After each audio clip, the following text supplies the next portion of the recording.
পাহাড় টিলায় দেশি বিদেশি আমের গাছ, মুকুলে মুকুলে ভরে গেছে শাখা প্রশাখা। গাছ ও মুকুলের পরিচর্যায় ব্যস্ত বাগানীরা। আবহাওয়া অনুকূলে থাকায় মৌলভীবাজারে বাণিজ্যিকভাবে গড়ে ওঠা প্রায় ২০০ বাগানে আগেভাগে এসেছে আমের মুকুল। মাঘের আগাম এক পশলা বৃষ্টি বাগানের জন্য আশীর্বাদ হয়ে দেখা দিয়েছে। এরই মধ্যে অনেক বাগানে মুকুল থেকে আমের গুটি ধরতে শুরু করেছে। চাষিরা অধিক ফলনের আশায় গাছে গাছে সেচ দিচ্ছেন।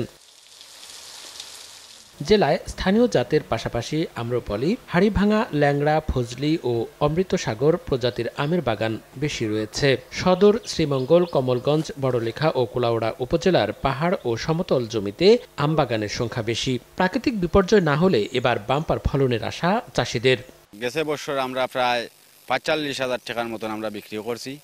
আর এবার আমাদের যে যত্ন নিছি আমরা, এই যত্নর পরিমাণে এবার প্রায় যে মুকুল আইছে, আমরা আশা করি যে ১,০০,০০০ উপরে যাইতে পারে আমাদের আম। আমরা তো কাজ করতে আসি, পানি কাঞ্জি দিতে আসি, যাই যত্ন লইতে আসি। আশা করি আগের দিকে আরো বেশি যেতে পারে গাছের ফল। গত বছর আমি ভালো একটা ফলাফল পেয়েছিলাম, আমি নিজে খেয়েছি। এরপর আমার পাড়াপড়শিরে দেওয়ার পরে ১৫ থেকে ২০,০০০ টাকার আম বিক্রি করছি। গতবারের চাইতে এবার আমার ফলনটা একটু বেশি হওয়ার সম্ভাবনা আছে।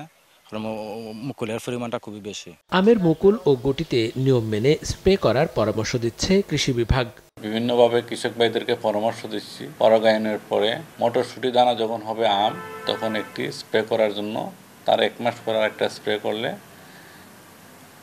বিভিন্ন প্রকার পোকার আক্রমণ থেকে আমগুলো রক্ষা পাবে। জেলায় ২,২৩৪ হেক্টর জমিতে আমের বাগান রয়েছে। উৎপাদন লক্ষ্যমাত্রা ধরা হয়েছে ২,৮৫২ মেট্রিক টন। সময় সংবাদ, মৌলভীবাজার।